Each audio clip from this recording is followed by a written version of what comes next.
नमस्कार दोस्तों, स्वागत है आपका मेरे इस खास कार्यक्रम में, जहां आज हम बात करेंगे एक ऐसे विषय पर जो भारत के इतिहास के पन्नों में गहराई से जुड़ा है।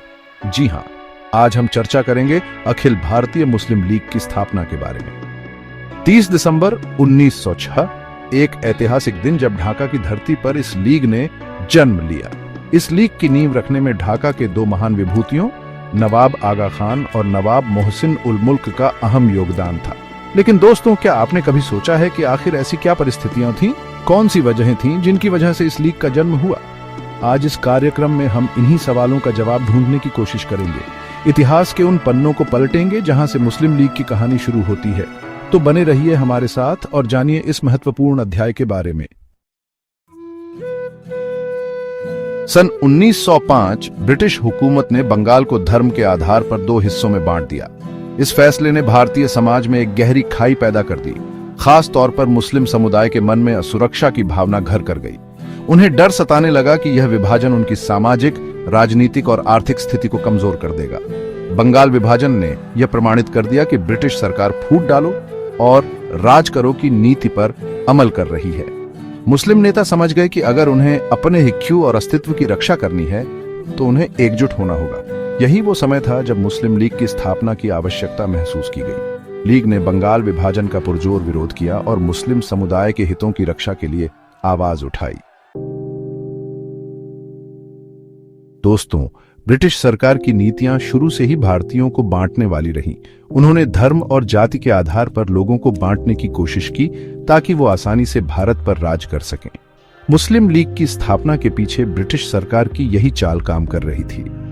ब्रिटिश सरकार जानती थी कि अगर मुस्लिम समुदाय एकजुट हो गया तो उनके लिए भारत पर राज करना मुश्किल हो जाएगा। इसलिए उन्होंने मुस्लिम लीग को बढ़ावा दिया ताकि मुस्लिम समुदाय अन्य समुदायों से अलग थलग हो जाए। लीग की स्थापना के बाद ब्रिटिश सरकार ने मुस्लिम नेताओं को विभिन्न तरह के लालच देकर अपने पक्ष में करने की कोशिश की। उन्होंने मुस्लिम नेताओं को सरकारी नौकरियों, विधानसभाओं में सीटों और अन्य सुविधाओं का लालच दिया। दोस्तों, शिक्षा ही किसी भी समाज की तरक्की की जान होती है, लेकिन ब्रिटिश शासन में मुस्लिम समुदाय शिक्षा के क्षेत्र में काफी पिछड़ गया था। इसकी वजह थी ब्रिटिश सरकार की वो नीतियां जिसके तहत मुस्लिम बच्चों को शिक्षा हासिल करने के लिए पर्याप्त सुविधाएं उपलब्ध नहीं कराई जाती थीं। मुस्लिम समाज में गरीबी और अशिक्षा का बोझ इतना ज्यादा था कि उनके लिए शिक्षा हासिल करना एक सपने जैसा हो गया था। शिक्षा के अभाव में मुस्लिम समुदाय सामाजिक, राजनीतिक और आर्थिक रूप से पिछड़ता गया। मुस्लिम लीग ने शुरू से ही मुस्लिम समुदाय में शिक्षा के प्रसार पर जोर दिया। लीग ने कई स्कूल और कॉलेज खोले जहां मुस्लिम बच्चों को सस्ती और बेहतर शिक्षा उपलब्ध कराई जाती थी।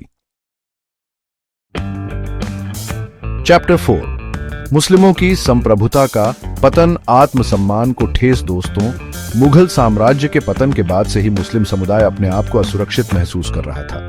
सत्ता से बेदखल होने के कारण उनके आत्मसम्मान को गहरी ठेस पहुंची थी। ब्रिटिश शासन ने इस घाव को और भी गहरा कर दिया। मुस्लिम समुदाय को लगने लगा कि उनकी संस्कृति, उनकी परंपराएं और उनकी पहचान खतरे में है। यही वजह थी कि मुस्लिम लीग ने मुस्लिम समुदाय के खोए हुए गौरव को वापस दिलाने का बीड़ा उठाया। लीग ने मुस्लिम समुदाय को यह याद दिलाया कि उनका इतिहास गौरवशाली रहा है और उन्हें अपने अतीत पर गर्व होना चाहिए। चैप्टर 5, धार्मिक भावनाओं की अभिव्यक्ति, एकता का सूत्र। दोस्तों, धर्म किसी भी समाज को जोड़ने वाला एक मजबूत सूत्र होता है। मुस्लिम लीग की स्थापना के पीछे मुस्लिम समुदाय की धार्मिक भावनाओं की भी अहम भूमिका थी। मुस्लिम समुदाय को लगता था कि उनके धार्मिक हितों की रक्षा के लिए एक मंच होना चाहिए। लीग ने मुस्लिम समुदाय को एक साझा प्लेटफॉर्म प्रदान किया जहां वो अपनी धार्मिक भावनाओं को स्वतंत्र रूप से व्यक्त कर सकते थे। लीग ने मुस्लिम पर्सनल लॉ की रक्षा के लिए भी काम किया और मुस्लिम त्योहारों को मनाने की स्वतंत्रता के लिए आवाज उठाई। मुस्लिम लीग ने यह स्पष्ट किया कि वो किसी भी धर्म या समुदाय के खिलाफ नहीं है, बल्कि वो तो सिर्फ मुस्लिम समुदाय के हिक्यू और अधिकारों की रक्षा के लिए काम करना चाहती है। चैप्टर 6, भारत का आर्थिक पिछड़ापन, मुस्लिमों के लिए चुनौती। दोस्तों, ब्रिटिश शासन ने भारत को आर्थिक रूप से खोखला कर दिया था। गरीबी, भूखमरी और बेरोजगारी चारों तरफ फैली हुई थी।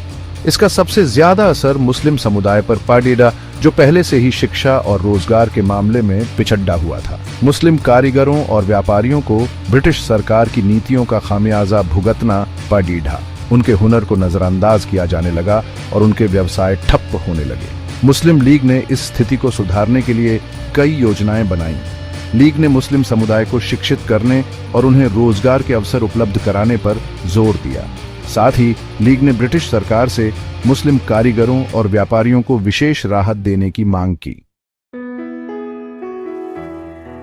ऊतरो मुस्लिम लीग एक ऐतिहासिक सफर। दोस्तों, अखिल भारतीय मुस्लिम लीग की स्थापना भारतीय इतिहास की एक महत्वपूर्ण घटना थी।